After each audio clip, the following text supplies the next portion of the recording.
Cha, đã tối rồi. Hứa Huệ Phần vừa dắt con gái út Thành Anh từ bệnh viện đi ra.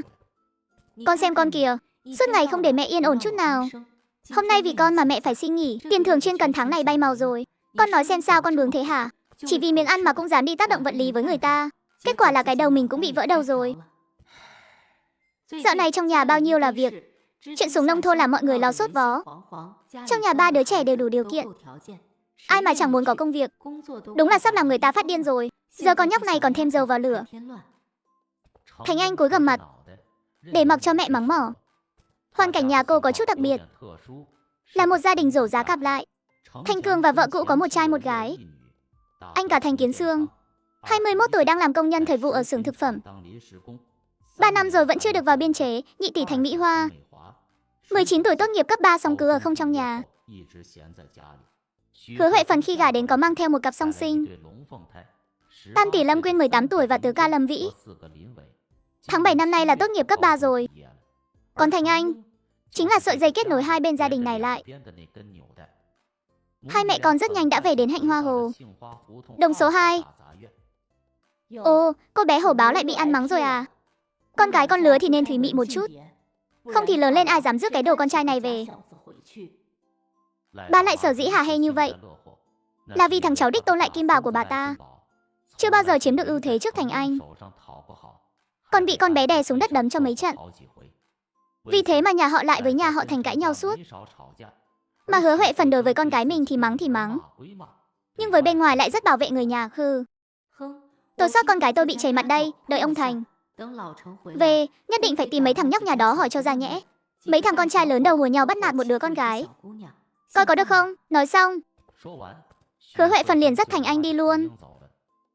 Về đến nhà, Hứa Huệ Phần nhìn Lâm Quyên đang bận rộn trong bếp, và Lâm Vĩ tuyệt nhiên không thấy bóng dáng con riêng đâu. Trong lòng bỗng thấy đắng ngắt. Dẫu sao cũng là rổ giá cặp lại đối với hai đứa con của Thành Cường. Tôi nói nặng cũng không xong, mà quản gắt cũng chẳng đành. Trong đại viện này biết bao nhiêu con mắt soi mói, là mẹ cái khó thế nào chứ.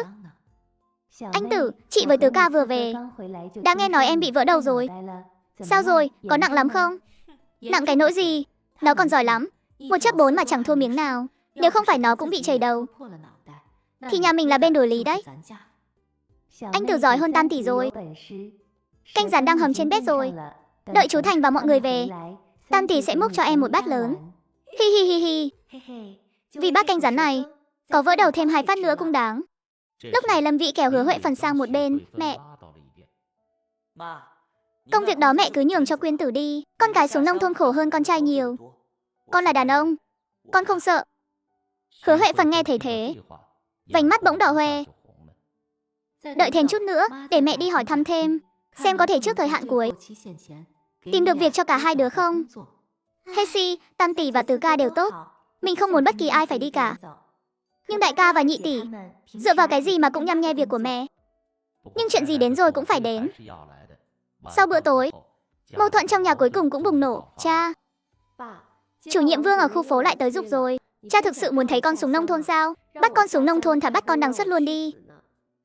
Vì không phải con ruột mình, nên Hứa Huệ Phần chẳng có phản ứng gì. Công việc của bà ấy, mấy đứa con riêng đừng hòng mà tơ tưởng đến. Cha, Hồng Tú nói rồi, không có việc làm thì không gả qua đây đâu. Cha xem chuyện này phải làm sao? Hay thật đấy. Đứa nào đứa nấy đều lý lẽ hùng hồn. Thanh Cường nhìn Hứa Huệ Phần đang mặt không cảm xúc, im hơi lặng tiếng, là biết vợ mình không muốn quản chuyện này. Cha, không có bản lĩnh thì công việc hiện tại, hai người ai muốn thì cứ lấy đi, rồi cả nhà mình cùng ra đường mà hút cháo nhé. Chẳng phải còn công việc của dì Hứa sao? Việc của mẹ tôi thì tôi và Quyên Tử đang đợi đây. Đến lượt các người chắc. Cha xem thái độ của nó kìa. Đây là nhà họ Thành mình mà. Cái thằng họ Lâm này mà dám quát tháo con như thế. Công việc của tôi cũng chẳng phải do nhà họ Thành ban cho. Nếu ngày tháng này không sống nổi nữa, tôi sẽ dẫn Quyên Tử và Tiểu Vĩ đi. Thành Cường trong lòng hoảng hốt, liền lườm con gái một cái cháy mặt. Ông ta không muốn lúc này lại xích mích với Hứa Huệ Phần. Cuối cùng cả nhà giải tán trong không vui.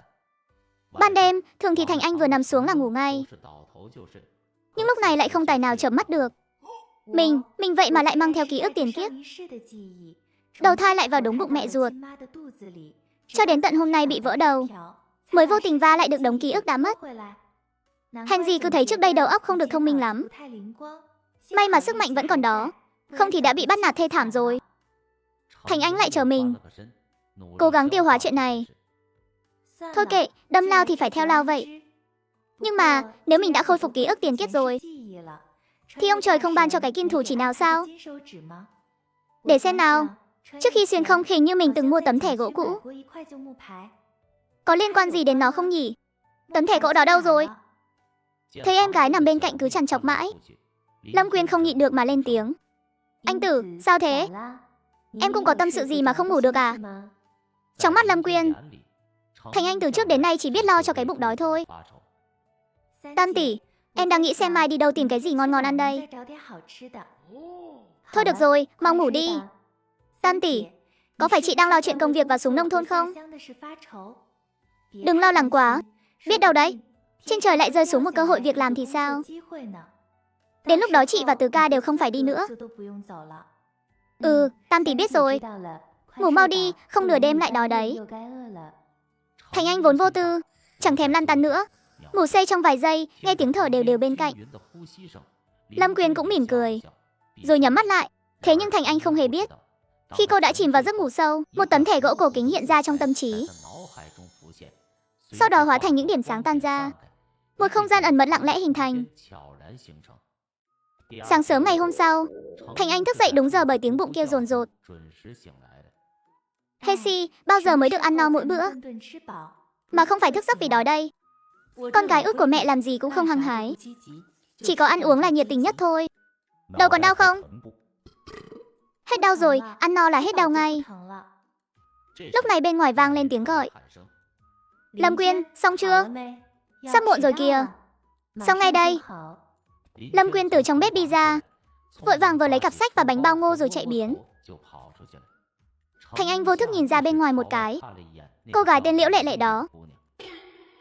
Liễu Lệ Lệ. Khoan đã, thì ra mình không chỉ là xuyên không, mà còn xuyên vào một cuốn tiểu thuyết thời đại. Nữ chính là Liễu Lệ Lệ. Trong cuốn sách đó, nhà mình chính là nhóm đối chứng của nữ chính.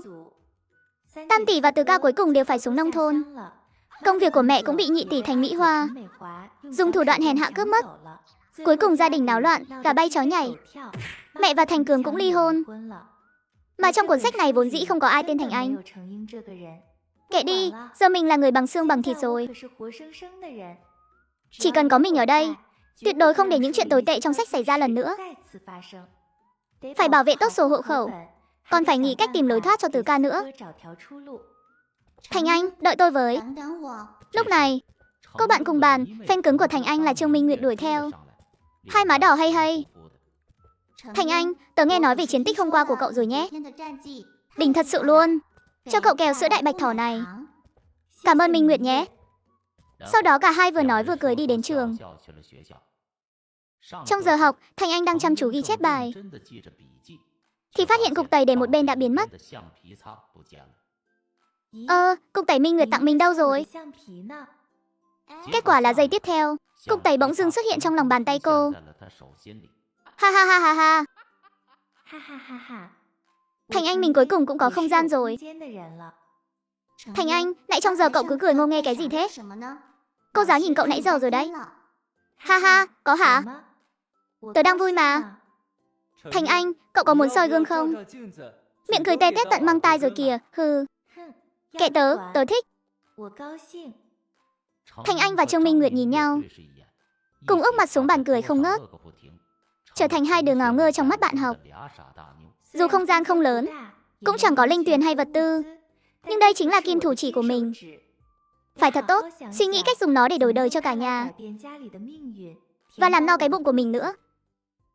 Tan học buổi chiều, Thành Anh đi đến một khu đất hoang đổ nát để thử nghiệm công năng của không gian. Kết quả khiến cô vui mừng khôn xiết.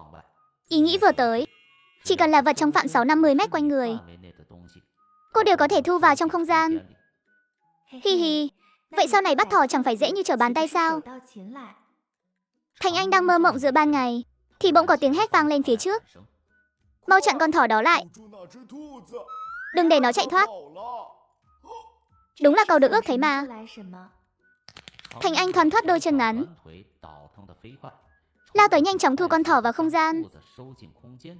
Nhưng lại phát hiện thỏ vừa vào không gian là đang xuất ngay. Cũng vì để thử nghiệm hiệu quả không gian và mối liên hệ với việc bắt thỏ hoang, Thành Anh hôm nay về nhà muộn hơn mọi khi một chút. Vừa tới cổng viện, tâm trạng tốt của Thành Anh đã bị giảm đi vài phần. Hổ Niêu ơi, nhà cháu đánh nhau rồi kìa. Từ lời kể của các hàng xóm xung quanh, Thành Anh đã hiểu rõ chuyện gì. Là đại ca, nhị tỷ đánh nhau với tam tỷ, và từ ca vì chuyện công việc và súng nông thôn. Hừ, quả nhiên là vì chuyện này. Thành Anh mặt mày đen sầm chen vào trong. Thanh Cường vừa kịp chạy về, cùng Hứa Huệ Phần cũng vội vã theo sau. Chiến sự trong sân vô cùng kịch liệt. Thành Mỹ Hoa đang túm tóc Lâm Quyên. Lâm Vĩ thì bị Thành Kiến Xương đè ra tác động. Thành Anh lao tới túm chặt lấy tóc Thành Mỹ Hoa, rồi quẳng chị ta ra ngoài. Đứa nào? Đứa khốn khiếp nào đấy? Hừ, là cái đứa khốn khiếp này đây, thì sao? Sau đó, Thành Anh lại lao về phía Thành Kiến Xương và Lâm Vĩ, tách hai người bọn họ ra, rồi hất văng Thành Kiến Xương sang một bên. Đứa nào? Đứa nào dám động vào bố mày? Bố mày ở ngay đây này. Anh xưng bố với ai đấy hả? Những động tác dứt khoát và hung hãn của Thành Anh khiến hàng xóm đứng xem phải trầm trồ kinh ngạc. Thật là mở mang tầm mắt. Thân thủ này của Hồ Niêu, hèn gì hôm qua 4 năm, thằng nhóc to xác đều không phải đối thủ của nó.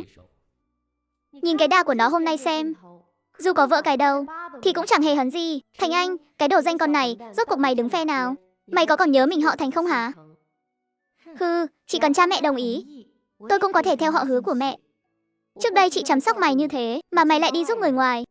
Quần áo là tam tỷ giặt, cơm là tam tỷ nấu. Chị là chị của tôi, tam tỷ cũng là chị của tôi. Ai mới là người ngoài? Lúc này, hàng xóm xung quanh vang lên tiếng cười đồng tình.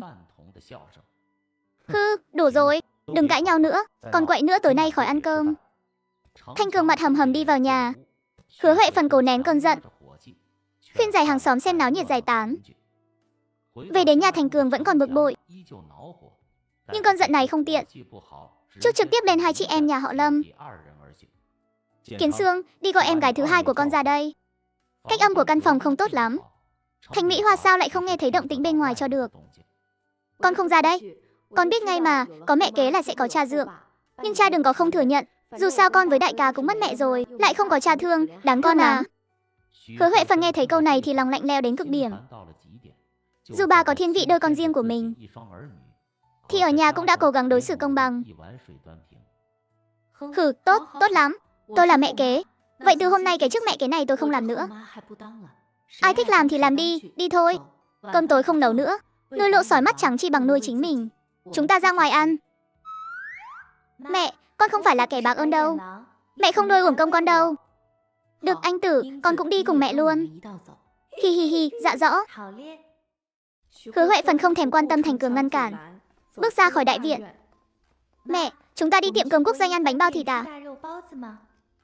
Suốt ngày chỉ biết có ăn thôi. Hi hi, người ta sống chẳng phải vì ngày 3 bữa cơm sao? Hứa Huệ Phần bị nghẹn lời, suýt chút nữa bị cô con gái út dụ dỗ. Sang chuyện khác anh Tử. Nãy con bảo mẹ mang sổ hộ khẩu theo, rốt cuộc là để làm gì? Lâm Quyên và Lâm Vĩ cũng tò mò nhìn sang. Phòng người là chuyện không thể thiếu. Con nghe nói có mấy kẻ tâm địa xấu xa sẽ lèn lấy sổ hộ khẩu của người khác để đăng ký đi nông thôn thay. Mẹ tin nhị tỷ thì cứ việc để sổ ở nhà đi. Mê Mông, nghe thấy lời này, cả ba người trong lòng đồng thanh thót một cái. Không lẽ nào, dù vừa mới đánh nhau một trận, nhưng dù sao cũng đã sống chung hơn 10 năm. Thành Mỹ Hoa liệu có làm ra chuyện quá đáng thế không? Sắc mặt Hứa Huệ Phần không mấy tốt đẹp. Bà biết cứ theo đà này mà phát triển tiếp, biết đâu chuyện đó thật sự có thể xảy ra. Anh Tử nhắc đúng đấy. Sau này mẹ phải giấu kỹ cuốn sổ này mới được. Mẹ, cứ để chỗ con đi. Con đảm bảo không ai tìm ra được đâu. Khi nào cần dùng con sẽ lo liệu cho. Vậy tạm thời cứ để chỗ con một thời gian. Nhưng phải cẩn thận đó, tuyệt đối đừng để mất đấy.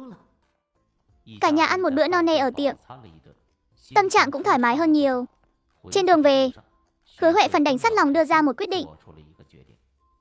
Quyên à, con đừng đợi bằng tốt nghiệp nữa. 2 ngày nữa vào xưởng tiếp quản công việc của mẹ luôn. Đến tháng 7 hãy về trường thi lấy bằng sau. Mẹ, chị, nghe mẹ đi, cứ chiếm chỗ trước đã. Đến lúc đó dù Thành Mỹ Hoa có muốn giở trò, cũng chẳng có chỗ mà giở nữa. Đúng rồi nhỉ. Cách đơn giản thế này sao con không nghĩ ra nhỉ? Cứ quyết định vậy đi. Sắp tới mấy mẹ con mình phải chịu khó chút. Quyên, con vào xưởng rồi thì thể hiện cho tốt, để sớm được tăng lương. Lâm Quyên biết mẹ mình đã quyết định thì không thể thay đổi được nữa. Mẹ, sau này nhận lương con sẽ đưa hết cho mẹ. Em trai, đợi sau này chị lấy chồng, công việc này chị sẽ để lại cho em. Chuyện đó tính sau đi chị. Chị đừng có mà lấy chồng bừa bãi đó. Xem kia, vấn đề nan giải chẳng phải đã giải quyết rồi sao? Chuyện anh em nhà họ Thành đánh nhau tối nay, dù cả đại viện đều được xem một mẻ cười, nhưng thực tế mấy nhà khác cũng có nỗi lo tương tự. Bà lại ở viện trước xem xong trò hay nhà họ Thành đang đắc ý vì sự hòa thuận của nhà mình. Trên bàn ăn, bà ta thông báo một quyết định. Thằng Tư sắp tốt nghiệp rồi. Vợ thằng cả này, đợi thằng Tư lấy được bằng tốt nghiệp, con hãy nhường công việc ở xưởng lại cho nó đi. Lại Gia Trí ở bên cạnh vẫn không buồn ngẩng đầu lên, vì nó biết có mẹ nó lo liệu, mọi chuyện của nó đều sẽ được thu xếp ổn thỏa. Căn bản không cần nó bận tâm. Con dâu cả Tôn Mai vừa nghe vậy, lập tức nổi đoá. Mẹ, có phải mẹ già lầm cẩm rồi không? Công việc của con sao có thể đưa cho chú Tư? Đó là con để dành cho Kim Bảo mà. Con không để lại cho Kim Bảo. Chẳng lẽ định bắt Kim Bảo xuống nông thôn sao? Cô muốn làm phản rồi à? Dám mắng tôi già lầm cẩm. Cái nhà này tôi làm chủ. Chú Tư không xuống nông thôn thì phải tiếp quản việc của cô. Cô mà không chịu, tôi xử đẹp cô luôn. Tôn Mai nghe xong run rẩy theo bản năng. Dù sao bà lại đè đầu cưới cổ quá lâu, đã tạo thành thói quen. Mấy người khác nhà họ lại cúi đầu im lặng. Trong lòng đều hiểu rõ, tuy rằng bà lại lúc nào cũng treo miệng đứa cháu đích Tôn Bảo Bối, cứ như là thương đứa cháu này nhất, nhưng thực tế vẫn coi trọng thằng con út này hơn. Nhà họ lại ở tiền viện nhìn thì bình yên, nhưng bên trong đã sớm sóng ngầm cuộn trào. Nhà họ Liễu ở hậu viện cũng là một gia đình đông con cháu, nhưng có vẻ hài hòa hơn chút. Mẹ đã nói chuyện với bà Mối Ngư rồi, chủ nhật này bà ấy sẽ dẫn người đến xem mặt. Con lo mà sửa soạn cho tốt, chắc chắn sẽ tìm được nhà tử tế. Vâng, con biết rồi. Mê mơn, lát nữa giúp chị dâu con rửa bát, trông hộ mấy đứa cháu nữa. Liễu Lệ Lệ cụp mắt xuống, ra vẻ ngoan ngoãn đáp lời. Mau cho mình cả đi đi. Cả vào nhà tốt là có thể rời khỏi cái gia đình này, không bao giờ phải làm đống việc nhà này nữa, cũng không phải nghe lũ trẻ con ồn ào. Trong khu đại tập thể, những người đang phiền lòng vì chuyện xuống nông thôn và công việc, còn có con trai nhà họ Trần ở tiền viện, con gái nhà họ Tô ở hậu viện. Đêm nay cũng trằn trọc khó ngủ. Hứa Huệ Phần dẫn 3 đứa con về nhà. Trong phòng tối om, Hứa Huệ Phần dẫn 3 đứa con về nhà. Trong nhà tối đen như mực. Trong lòng ông hiểu rõ, đây chính là sự kháng nghị thầm lặng của ba mẹ con họ. Vệ sinh cá nhân xong hết rồi đi ngủ sớm đi. Ồ đúng rồi anh Tử, bài tập làm xong chưa đấy? Thành Anh khựng người lại. Chỉ lo mỗi chuyện ăn uống, sau này mà không đỗ cấp 3, mẹ không có công việc thứ hai để nhường cho con đâu. Lúc đó con buộc phải xuống nông thôn đấy. Con biết rồi, về phòng sẽ làm ngay. Trong phòng ngủ chính, Hứa Huệ Phần tự nằm xuống, Thành Cường quay lưng lại với bà. Trằn trọc mãi, cuối cùng không nhịn được mà quay người lại. Huệ Phần. Đáp lại ông chỉ có tiếng thở đều đều. Thành Cường thở dài trong lòng, Hasi. Giá mà trên trời rơi xuống một công việc thì tốt quá. Nhà họ Thành lần này làm loạn lớn rồi, cả nhà rơi vào cảnh chiến tranh lạnh kéo dài. Nhưng mà bầu không khí lạnh lẽo này chẳng ảnh hưởng mấy đến Thành Anh. Có cái ăn, có cái học. Trời sập xuống cũng không lo mất bát cơm của tôi. Thành Anh vừa ăn vừa hít hà hết nửa con thỏ. Thơm thật, mỗi tội hơi ít gia vị. Nửa con còn lại mang về cho mẹ, Tam tỷ và Tứ ca. Hừ, lần này không cho đại ca và nhị tỷ nữa. Ai bảo bọn họ thích bắt nạt người khác. Thành Anh dọn dẹp sạch dấu vết rồi chạy về nhà. Vừa vặn bị Tam tỷ Lâm Quyên đang đợi ở cửa, bắt của tang tại trận. Về muộn thế này, khai thật đi xem nào. Hi hi hi, em ra ngoài làm chút việc tốt, để mai em kể cho chị nghe. Lại đi săn đồ rừng rồi chứ gì. Người đầy mùi thịt nướng kia. Chạy cả quãng đường mà vẫn chưa bay hết mùi. Thôi bỏ đi không thèm chắc. Giờ cơm tối, Thành Anh, mùi thịt nướng trên người tỏa ra đặc biệt rõ rệt trong không gian chật hẹp. Thành Kiến Sương và Thành Mỹ Hoa dòng chân vào cô, nhưng Thành Anh chỉ mải mê cắm đầu ăn uống. chẳng hề có ý định chia sẻ. Hai người thất vọng tràn trề. Cha, phiếu thịt tháng này của nhà mình vẫn chưa dùng nhỉ? Thanh Cường hắng giọng nhìn về phía Hứa Huệ Phần. Còn Hứa Huệ Phần thì coi như không nghe thấy. Thành Kiến Xương tự rước lấy nhục. Không khí chiến tranh lạnh trong nhà càng thêm căng thẳng. Sáng sớm ngày hôm sau, đợi Thanh Cường và Thành Kiến Xương đi khỏi, Thành Anh lén lút lấy nửa con thỏ nướng ra. Em giấu nó ở đâu thế? Sao anh chẳng ngửi thấy mùi gì nhỉ? Ha ha, tại hạ tự có diệu kế. Tam tỷ, Từ ca, hai người mau nếm thử đi. Đúng là cái đồ láo cá. Các con chia nhau mà ăn đi. Mẹ đi làm đây. Mẹ. Mẹ nếm một miếng đi mà. Đây là con gái mẹ đặc biệt nhịn miệng để dành đấy. Hứa Huệ Phần mỉm cười nếm một miếng, rồi miệng còn thơm mùi thịt đi làm. Số thịt còn lại bị ba người nhanh chóng xử sạch. Buổi sáng, Hứa Huệ Phần xin nghỉ đến trường đón Lâm Quyên đi. Mẹ, làm vậy thật thì Thành Cường có giận không? Thành Cường của con chỉ có một trường hợp là không giận thôi. Đó là nhường công việc của mẹ cho Thành Mỹ Hoa. Con có chịu không? Không đời nào, vậy thì đừng do dự nữa. Làm sớm cho rảnh nợ. Hai mẹ con nhanh chóng đến phòng nhân sự nhà máy dệt. Cho con gái tiếp quản thật à? Lão Thành nhà bà biết không đấy? Ông ấy mà chịu nhường việc của mình cho Thành Mỹ Hoa, tôi cũng chẳng có ý kiến gì. Thủ tục diễn ra vô cùng thuận lợi. Xuất xuống nông thôn, quả Lâm Quyên coi như đã được khóa chặt. Hai mẹ con vừa mới đi thì mẹ Liễu đã đến ngay sau đó. Thấy bóng dáng của hai mẹ con nhà kia, bà ta tò mò đến hỏi thăm bên nhân sự. Là Hứa Huệ Phần làm bàn giao công việc cho con gái đấy. Tuần sau là đi làm rồi. Ái cha, tính sốt dẻo nha. Nhà họ Thành phen này lại sắp có biến rồi. Phải mau về kể cho mọi người nghe mới được. Bước ra khỏi phố, tảng đá súng nông thôn đè nặng trong lòng Lâm Quyên cuối cùng cũng được trút bỏ. Mẹ, con sẽ làm việc thật tốt. Lương lậu con sẽ đưa hết cho mẹ. Nhà mình cứ tiết kiệm một chút, hàng tháng gửi ít tiền cho em trai. Mẹ biết rồi, mẹ cũng sẽ nhận thêm việc về nhà làm. Con cứ yên tâm đi làm, những chuyện khác không cần lo. Lát nữa về nhà chắc chắn sẽ có một trận náo loạn. Mấy năm tới cũng phải thắt lưng buộc bụng mà sống thôi. Nhưng vẫn tốt hơn là cả hai đứa đều phải xuống nông thôn. Sau đó Lâm Quyên quay lại trường. Hứa Huệ Phần không muốn lập tức đối mặt với sự dò hỏi của hàng xóm trong đại viện, nên bắt xe đến nhà anh hai. Ái cha, tôi đã bảo sáng ra thấy Trình khách kêu mà. Hóa ra là cô Từ đến chơi. Mau vào nhà đi, chị dâu rót nước đường cho cô. Bà Yên tính tình sảng khoái, kéo em chồng vào trong nhà. Nhị tẩu, em chỉ đến để trò chuyện với mọi người thôi. Sao thế? Có chuyện gì khó khăn à? Lão Thành không làm gì hồ đồ chứ? Việc làm của Quyên Tử và Tiểu Vĩ có manh mối gì chưa? Sáng nay em mới cho Quyên Tử tiếp quản vị trí của em. Thứ hai tới nó sẽ chính thức đi làm rồi. Sau này có thời gian em phải thường xuyên qua làm phiền nhị tẩu rồi. Thế thì tốt quá. Còn Tiểu Vĩ thì sao? Bên nhà họ Thành không quậy phá gì chứ? Kiểu gì cũng phải chọn một đứa. Là Tiểu Vĩ chủ động muốn xuống nông thôn. Em sợ bàn bạc với Lão Thành nên đã quyết định xong chuyện của Quyên Tử trước.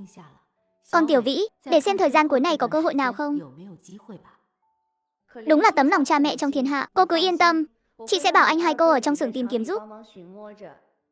Chuyện của Quyên Tử xong rồi là tốt. Tìm đối tượng cũng không vội, cứ từ từ mà chọn người tốt. Vâng, vậy thì chăm sự nhờ anh hai chị dâu. Xưởng dệt của chúng em nhiều công nhân nữ, người quen không được rộng như bên anh chị. Chứ còn gì nữa, xưởng của anh chị muốn tìm một người nữ còn khó. Hai chị em dâu trò chuyện rôm rả. Chẳng mấy chốc đã đến giờ cơm trưa. Một giọng nói vang dội từ đằng xa truyền tới. Vợ ơi, nghe bảo cô Tư đến à? Có giữ lại ăn cơm không? Sao lại không chứ? Đang đợi ông về để nói chuyện đây. Hứa Hữu Lương nhìn Hứa Huệ Phần, đôi mày khẽ nhíu lại. Tứ muội, sao em lại gầy đi thế? Hứa Huệ Phần nhìn gương mặt lo lắng của nhị ca, lòng chợt thấy ấm áp. Chính vì trong Thành có nhị ca và nhị tẩu nên em mới dám cứng rắn với Lão Thành. Nghe Hứa Huệ Phần kể chuyện anh em nhà họ Thành, nghĩ đến chuyện công việc, Hứa Hữu Lương giận không chịu nổi. Đúng là nhà họ Thành, chẳng phải do Lão Thành khốn nạn đó dung túng sao? Tứ muội, em định thế nào? Nhị ca đều ủng hộ em. Hứa Huệ Phần nghe mà cảm động. Mã Yến lại mỉm cười. Còn cần đợi anh quyết định sao? Tứ muội sớm đã lo xong xuôi rồi. Sáng nay cô ấy đã đến xưởng làm thủ tục bàn giao. Quyên Tử thứ hai tới là đi làm rồi. Hai anh em nhà kia có quậy phá cũng vô ích thôi. Làm tốt lắm. Tứ muội quyết đoán giống hệt anh. Hứa Hữu Lương vỗ ngực bảo đảm, nhất định sẽ tìm cho Lâm Quyên một đối tượng tốt ở xưởng. Cũng sẽ để ý cơ hội việc làm cho Lâm Vĩ nữa. Nhà họ Thành mà dám làm loạn thì em cứ nhắn tin cho anh. Anh với chị dâu sẽ đến chống lưng cho mẹ con em. Cứ làm như nhà họ Hứa không còn ai vậy. Hứa Huệ Phần nghe lời nhị ca nói, trong lòng lập tức thấy yên tâm hơn hẳn. Ăn cơm chưa xong là vội vàng về nhà. Hứa Huệ Phần vừa về đến nhà, đã chạm phải ánh mắt của mấy bà thím ở tiền viện. Về đến đại tập thể Hạnh Hoa Hồ Đồng số 2, Hứa Huệ Phần nhìn thấy mấy bà thím ở tiền viện vừa dán hộp diêm, vừa tán gẫu. Thấy bà đi vào, tiếng nói chuyện bỗng dừng bặt. Ánh mắt đồng loạt đổ dồn về phía bà. Tin tức truyền đi nhanh thật đấy. Đang bận cả à? Sau này có việc dán hộp diêm thì nhớ rủ tôi với nhé. Huệ Phần à, chị thật sự chuyển công việc cho Quyên Tử rồi sao? Đúng thế, sáng nay vừa làm xong, làm sớm cho yên tâm, tránh để kẻ khác cứ nhòm ngó lung tung. Chị nghĩ đúng đấy, con cái mà sống nông thôn thì khổ lắm. Cuộc sống thắt lưng buộc bụng một chút cũng được. Cứ thế mà sống thôi, bà đúng là rộng rãi thật đấy. Sau này lương lậu sẽ hụt đi một khoản lớn đấy. Thì tằn tiện một chút vậy. Ngày xưa khổ cực thế nào cũng qua rồi mà. Sau này có việc gì làm thêm thì nhờ mọi người giúp đỡ. Không thành vấn đề, con bé Quyên hiểu chuyện. Công việc của ông Thành cũng ổn định. Ngày tháng rồi cũng trôi qua êm đẹp thôi. Hứa Huệ Phần vừa giúp các bà hàng xóm làm việc, vừa tán gẫu, một buổi chiều trôi qua thật nhanh. Nhưng bà biết rằng, sóng gió thực sự vẫn chưa bắt đầu. Chập choạng tối, Thành Mỹ Hoa ta làm theo dòng người trở về. Cô ta cùng với Thành Cường và Thành Kiến Xương ngay lập tức bị bà lại cùng hội hàng xóm nhiệt tình chặn lại. Thợ Thành à, ông vẫn chưa biết gì sao? Vợ ông sáng nay chẳng nói chẳng rằng đã nhượng lại công việc cho con gái Lâm Quyên rồi. Tuần sau là đi làm luôn đấy. Thành Cường sững sờ, liền quay sang nhìn các con. Thành Kiến Xương lộ rõ vẻ thất vọng. Còn Thành Mỹ Hoa thì tức nổ đom đóm mắt. Bà ta dám sao? Công việc đó là của tôi mà. Bà ta lấy quyền gì mà im im đưa cho người khác chứ? Mẹ kế đúng là mẹ kế. Đến một tiếng cũng không thèm báo. Sau này bà ta chỉ có nước dựa vào cha con ông nuôi thôi. Hừ, nuôi cái nỗi gì? Bảo con đẻ bà ta mà nuôi đi. Thành Mỹ Hoa nói xong định lao vào trong sân, thì bị Thành Cường giữ lại. Bà buông con ra. Hôm nay con không để yên cho bà ta đâu. Hừ, con im lặng chút đi. Trong lúc Thành Mỹ Hoa đang vùng vằng, thì vừa vặn nhìn thấy Thành Anh đang đeo cặp sách, lững thững đi về phía này. Cả người cô ta bỗng cứng đờ, đầu óc cũng tỉnh táo hơn phần nào. Có con nhỏ dữ dằn này ở đây, mình tôi đấu không lại bọn họ đâu. Phải đi tìm cứu viện thôi. Thành Mỹ Hoa đảo mắt một vòng, đột ngột vùng ra, quay người chạy thẳng ra ngoài ngõ. Trời tối thui rồi, con định đi đâu đấy? Thành Mỹ Hoa chạy ra khỏi ngõ không thèm ngoảnh đầu lại, đi ngang qua chỗ Thành Anh. Còn Hàn Học trừng mắt nhìn nó một cái, hừ. Đồ vô ơn, rõ ràng họ Thành mà lại ăn cây táo rào cây sung. Thành Anh bị trừng mắt đến mức ngơ ngác, nhún vai lẳng lặng đi tiếp về nhà. Ba ơi! Đại ca, nhị tỷ lại giở trò gì thế? Ban ngày không thấy mặt ở nhà, buổi tối còn đòi chạy đi. Chẳng biết nữa, bỗng nhiên chạy mất tiêu. Rồi hàng xóm mỗi người một câu kể lại chuyện vừa nãy. Thành Anh nhớn mày. Hóa ra là chuyện bị lộ rồi. Nhưng chuyện này liên quan gì đến tôi chứ? Khoan đã, không đúng. Thành Anh đột nhiên gạt đám đông ra rồi chạy về nhà. Vừa chạy vừa hét. Mẹ ơi, không xong rồi. Mau gọi nhị cứu và nhị cứu nãi tới đi. Nhị tỷ đến nhà họ Thành gọi cứu viện rồi. Hứa Huệ Phần trong bếp nghe thấy tiếng hét. Cùng Lâm Quyên, Lâm Vĩ nhìn nhau một cái. Nếu nhà họ Thành kéo một đám người đến, chúng ta chắc chắn sẽ chịu thiệt. Bây giờ mẹ đi gọi điện cho nhị cứu của các con ngay. Mẹ, để con đi với mẹ. Hứa Huệ Phần vội vàng đi ra ngoài. Vừa ra khỏi sân thì đụng trúng Thành Cường đang về. Huệ Phần, bà đừng có thêm dầu vào lửa nữa. Còn công việc của bà thực sự đưa cho Quyên rồi sao? Sao vậy? Ông cũng thấy công việc này nên để lại cho Thành Mỹ Hoa à? Không phải, tôi chỉ sợ người ngoài cười chê thôi. Hừ. Sợ người ta cười thì đi mà quản con gái ông trước đi. Chỉ cho phép nhà họ Thành bắt nạt người khác, không cho nhà họ Hứa tới chống lưng à? Ba, mẹ nói đúng đấy. Nhị tỷ chắc chắn là đi gọi đại bá, đại cô rồi. Đại cô toàn nói xấu mẹ sau lưng. Nhị tỷ cũng chẳng thèm ngăn lại. Việc của con nào mà xen vào, đừng có làm loạn. Hừ. Con là đang đòi lại công đạo. Người gây chuyện rõ ràng là nhị tỷ mà. Ba. Hóa ra ba thiên vị nhị tỷ à? Con mới là đứa nhỏ đáng thương không được ba thương đây này. Thành Cường bị nghẹn họng không nói nên lời. Mấy người hàng xóm xung quanh nghe xong cũng suýt phì cười. Thôi được rồi, tôi không thèm quản các người nữa. Sau đó Hứa Huệ Phần dẫn Thành Anh đi mất. Hậu viện của đại tập thể số 2. Lúc này, hàng xóm đã vây kín để xem náo nhiệt. Mẹ, Thành Mỹ Hoa đi gọi cứu viện thật rồi kìa. Chứ còn giả vào đâu được nữa. Cũng may con bé Anh Tử nhanh trí hô hoán một tiếng. Nếu không hôm nay thím hứa đơn thương độc mã, chắc chắn là chịu thiệt rồi. Bình thường thấy Thành Mỹ Hoa đối nhân xử thế cũng được mà nhỉ. Bình thường bà đi làm không có va chạm nhiều với nó nên mới thấy thế. Chẳng phải là đang nhắm vào công việc của thím hứa sao? Cả bà cô Bành Đại Hoa kia của nó nữa, cũng chẳng phải hạng vừa đâu. Không ít lần đâm bị thóc chọc bị gạo phía sau. Cái tính nét đó à, nói chẳng ra là ích kỷ. Nhưng mà con bé Thành Anh này lại khá thú vị đấy. Đang nói chuyện thì đầu ngõ vang lên tiếng gọi. Đến rồi, người nhà họ Hứa đến rồi. Nhị cứu xa sầm mặt mày. Nhị cứu nãy thì đằng đằng sát khí, đạp xe đạp tiến thẳng vào sân. Đám đông xem náo nhiệt tự giác tách ra một lối đi. Nhị cứu nãy. Thành Anh ngọt ngào chạy tới chào hỏi. Cô đặc biệt thân thiết với họ hàng nhà ngoại, vì nhà nhị cứu lúc nào cũng có đồ ăn ngon. Tiền lì xì lại còn cho rất hậu hĩnh. Cầm lấy mà đi mua đồ ăn với Tam tỷ và Tứ ca đi. Con cảm ơn nhị cứu nãy. Hi hi hi, cất ngay vào không gian. Mẹ có muốn tịch thu cũng vô phương. Nhị cứu nãy Mã Yến mỉm cười. Bà vốn rất thích cái sự lanh lợi, thông thấu này của Thành Anh. Hừ, lão Thành, chuyện hồi đó hai nhà đã thỏa thuận xong xuôi. Giờ nhà họ Thành các người định quyệt nợ à? Em gái tôi gả sang đây thì công việc của nó phải thuộc về nhà họ Thành sao? Không phải, nhị ca, tôi không có ý đó. Ông không có ý đó, thế con gái ông lấy đâu ra cái gan coi đó là chuyện hiển nhiên. Lúc đám họ hàng nhà Thành các người nói ra nói vào sau lưng, ông có thấy khó xử không? Có từng giải thích câu nào không? Thành Cường bị hỏi đến đỏ cả mặt, không thốt lên lời. Thành Kiến Xương đang trốn phía sau, càng chột dạ mà rụt cổ lại. Lời này của nhị cứu không chỉ nói cho Thành Cường nghe, mà còn là nói cho tất cả hàng xóm cùng nghe. Đám đông lập tức bàn tán xôn xao. Thì ra là đã có thỏa thuận từ trước à? Thế thì nhà họ Thành còn làm loạn cái gì nữa? Rõ ràng là muốn cướp trắng một công việc mà. Đổi lại là ông cũng chẳng thèm. Quả nhiên không phải cùng cha mẹ sinh ra là có thiên vị ngay. Có thiên vị cũng là chuyện thường tình thôi. Đừng nói là không cùng cha mẹ, ngay cả cùng cha cùng mẹ cũng thiếu gì nhà thiên vị. 5 ngón tay còn có ngón dài ngón ngắn nữa là. Lúc này bên ngoài lại rộ lên tiếng quát tháo. Người nhà họ Thành đến rồi. Thành Mỹ Hoa dẫn theo dì lớn và bác gái tới. Được lắm nha. Dám bắt nạt con cháu nhà họ Thành chúng tôi, Hứa Huệ Phần. Đồ đàn bà kia, cô thật sự coi nhà họ Thành này không có người à? Dì lớn của Mỹ Hoa nói đúng đấy.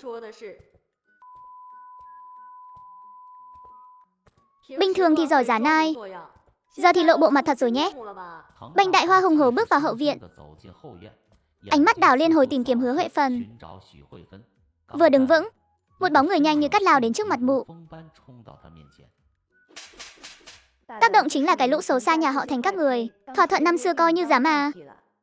Dám tính kế cướp công việc của người nhà họ Hứa chúng tôi. Gả vào nhà họ Thành thì cái gì cũng là của nhà cô hết chắc.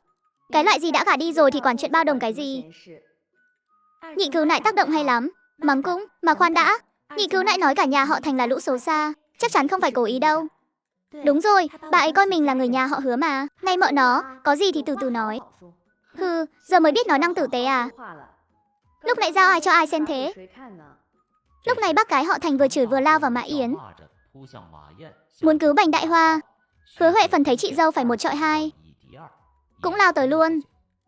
Bác gái họ Thành nhân cơ hội húc vào Hứa Huệ Phần. Mã Yến nhanh tay lẹ mắt quăng Bành Đại Hoa ra. Em dâu, em né ra sau đi, có chị dâu ở đây rồi. Không để mấy mụ đàn bà đanh đá này bắt nạt em đâu. Nhị cứu nãi ngầu quá. Chị dâu em đây bao năm không tái xuất giang hồ, hôm nay phải cho tụi nó biết tay. Ở bên kia, nhị cứu đang kéo Thành Cường ra nói lý lẽ. Thành Anh, con còn tham gia vào cái trò gì thế? Anh Tử quậy phá chỗ nào chứ?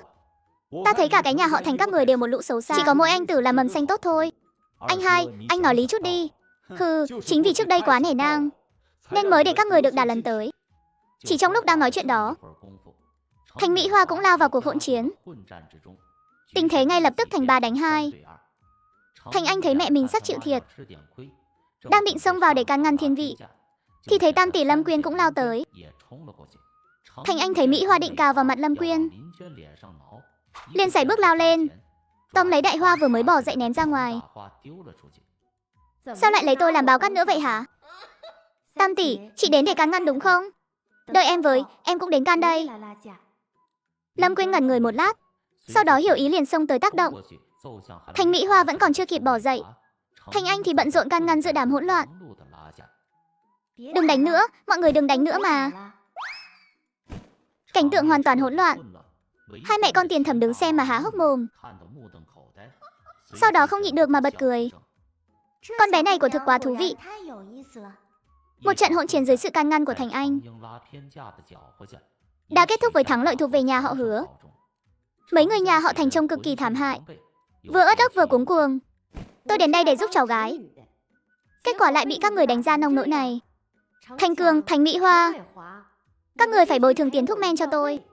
Nếu không tối nay tôi sẽ ăn vạ ở đây không đi đâu hết. Nhị Cứu Nãi và Thành Anh nhìn mà cười nức nẻ.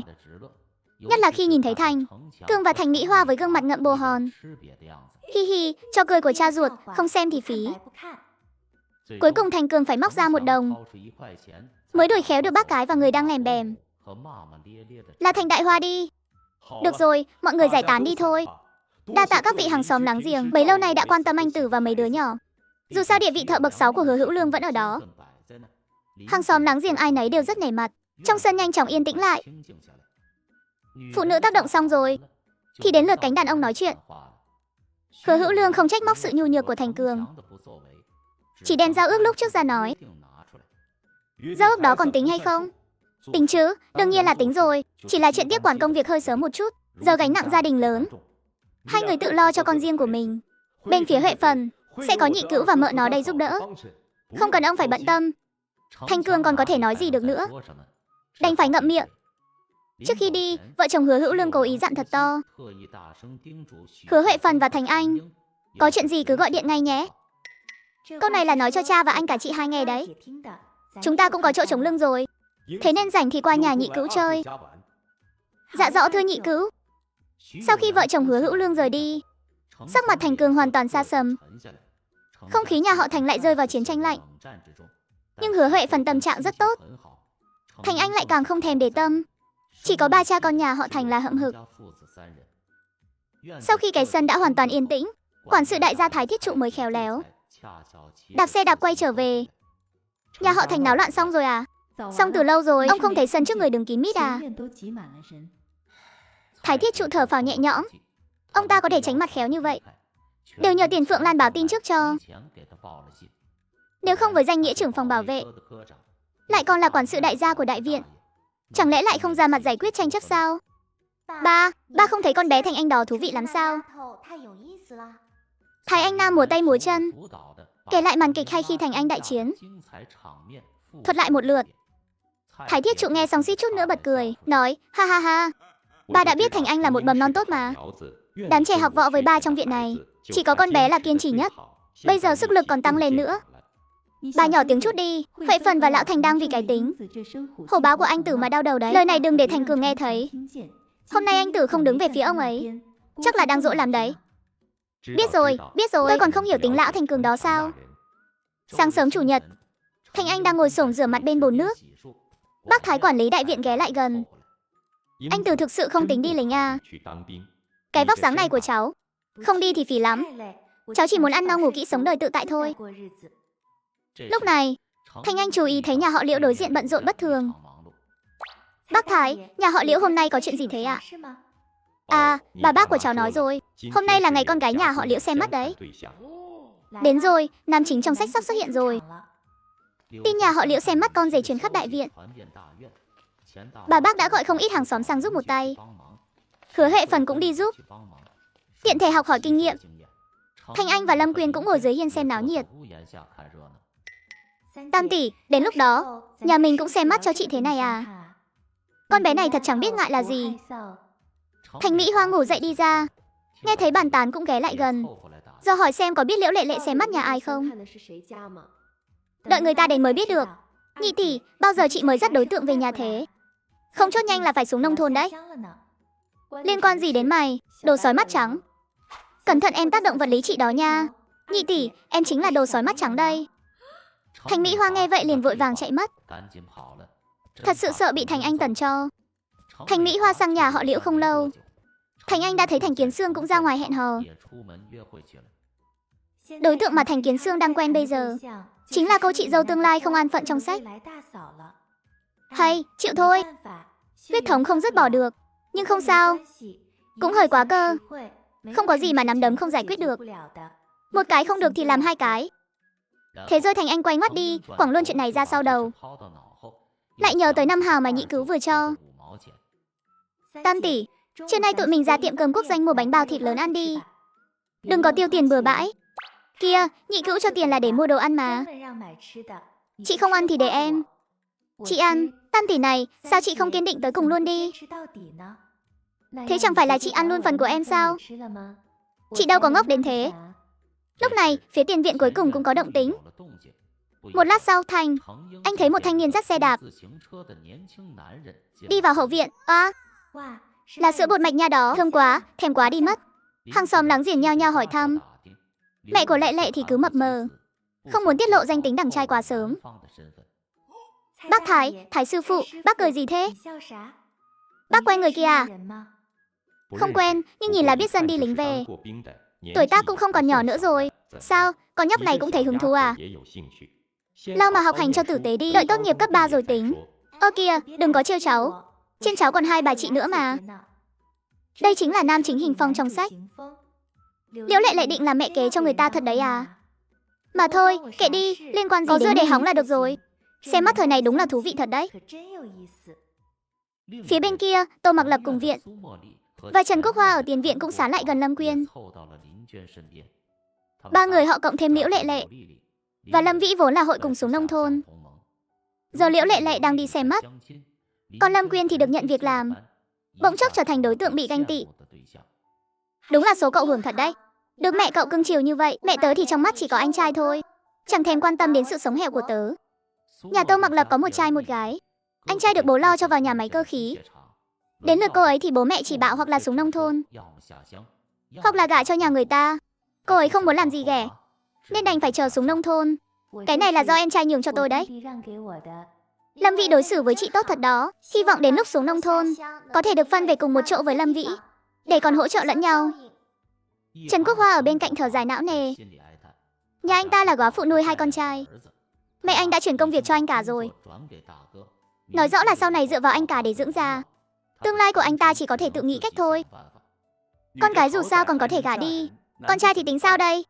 Tìm một người phụ nữ có việc làm để ăn bá mà. Nhưng cái nhan sắc này của mình thì cũng vô vọng. Buổi xem mắt nhà họ Liễu diễn ra dưới sự chứng kiến của mọi người. Không lâu sau đó, dưới sự thúc đẩy của người môi giới, Hành Phong dẫn Liễu Lệ Lệ ra ngoài nói chuyện riêng. Thành rồi, đằng trai rất ưng ý, nhà họ Liễu cũng thấy hài lòng, chuẩn bị được ăn kẹo mừng rồi đây. Chà chà, nhanh thật đấy. Nhanh cái gì chứ, ngày xưa động phòng mới thấy mặt nhau lần đầu cơ. Tôi với bà Tiền nhà tôi thì lại khác. Năm đó tôi nhanh lắm. Thiết trụ đang mải ba hoa, bà Tiền đã đứng sau lưng từ lúc nào không hay. Nói nhăng nói cội gì với mấy đứa nhỏ thế hả? Lão già mất nết. Tôi nói bộ không đúng sự thật sao? Thái Thiết trụ đỏ mặt tía tai. Thành Anh bịt miệng cười khúc khích. Sau khi Hành Phong và Liễu Lệ Lệ rời đi, sự chú ý trong đại viện đổ dồn vào bà Liễu. Dưới sự truy hỏi của mọi người, bà Liễu cuối cùng cũng không giấu giếm nữa, đắc ý tiết lộ tình hình của Hành Phong. Tiểu Hình vừa mới xuất ngũ trở về, hiện là phó trưởng phòng kinh doanh của nhà máy cơ khí, có thể được chia nhà lầu, hưởng lương cán bộ. Mọi người nghe thấy điều kiện nhà trai tốt như vậy, lập tức ồ lên kinh ngạc, vừa ngưỡng mộ lại vừa bất ngờ. Một phó phòng mà lại nhắm trúng con gái bà à? Không phải là kết hôn lần 2 đấy chứ? Tôi thấy tuổi tác cũng không còn trẻ nữa. Cả sân bỗng im phăng phắc trong giây lát, sắc mặt bà Liễu xa sầm xuống. Hừ, kết hôn lần 2 thì đã sao nào? Điều kiện như người ta thì kiểu gì chẳng chọn được người tốt. Dù sao nhà họ Liễu chúng tôi không chê.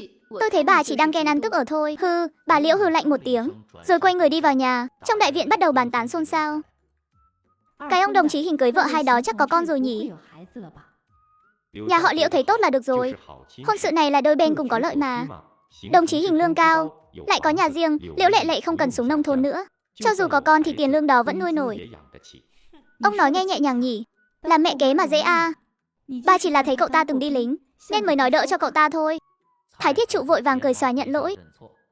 Thanh Anh đứng một bên xem mà cười thầm.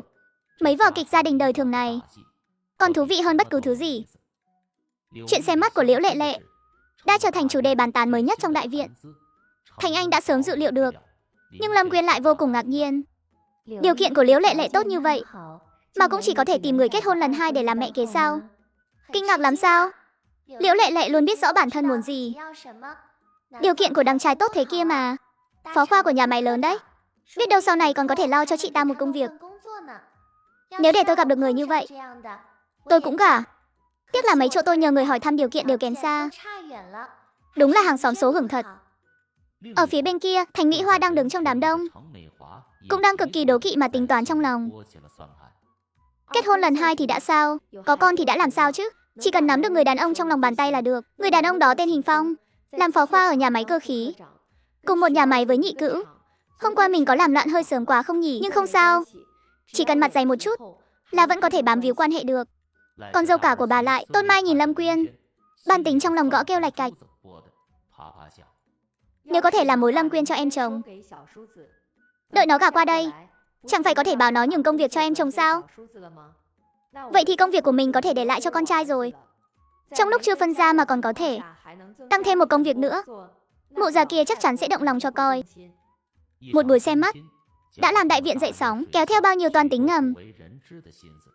Chẳng mấy chốc đã đến trưa, đám đông tụ tập hóng hớt cũng dần giải tán. Hứa Huệ Phần cũng về đến nhà. Mẹ ơi, con với chị ba ra ngoài dạo chút nhé. Mẹ nói không được thì con không đi chắc. Mau đi đi cho khuất mắt mẹ. Cái con bé này, năm hào anh hai cho không giấu nổi lấy một xu. Thành Anh kéo Lâm Quyên chạy đến tiệm cơm quốc doanh, mua 5 cái bánh bao thịt trắng tinh. Chị ơi, giá mà ngày nào cũng được ăn bánh bao thịt thì tốt biết mấy. Một cái bánh bao loàng cái đã vào bụng, Thành Anh vẫn còn thèm thuồng. Lâm Quyên cười rồi bẻ thêm nửa cái cho em. Chị thật tốt với em quá. Sau này có gì ngon em nhất định không quên chị đâu. Hai người nhanh chóng quay về nhà. Thành Anh chia 3 cái bánh bao còn lại cho bố mẹ và anh Tư. Thế con của anh cả và chị hai con đâu? Tiền mua bánh bao là Nhị Cữu cho con và chị ba. Cả anh Tư nữa, đợi lần tới bác hay cô cho tiền. Con mới mua cho anh cả và chị hai nhé. Người một nhà mà còn phân chia rạch ròi thế. Bố, anh cả đi làm nhận lương mấy năm rồi. Con đã được ăn của anh ấy cái bánh bao nào đâu. Rõ ràng là bố thiên vị anh cả với chị hai. Con chỉ là đứa thừa thãi trong nhà thôi. Anh cả tự cầm tiền lương, suốt ngày dẫn người yêu đi ăn tiệm, chẳng bao giờ nghĩ đến tụi con, mắc gì bắt con phải chia. Bố, ông này. Bố không nói được gì nữa rồi chứ gì. Biết ngay mà, con đúng là đứa nhỏ đáng thương. May mà còn có mẹ và cậu thương con. Thành Cường tức đến mức nuốt không trôi, buông bát đũa rồi đi thẳng về phòng. Bố, bánh bao thịt bố không ăn à? Hứ. Không ăn nữa thì càng tốt. Bọn con sẽ ăn hộ cha luôn. Hứa Huệ Phần tuy cũng vui khi thấy con gái út trị được Thành Cường, nhưng bên ngoài vẫn phải giữ kẽ. Đó là cha con đấy. Được rồi, mau chia cho 8 tỷ của con đi. Thành Anh đáp lại một tiếng cho có lệ, rồi vui vẻ chia bánh bao thịt với Lâm Quyên. Cả hai ăn một cách ngon lành. Ăn xong Thành Anh quẹt mỏ rồi chạy biến ra ngoài. Vừa ra đã thấy ngay chiếc xe đạp cà tàng của bác Thái đang dựng ở dưới hiên.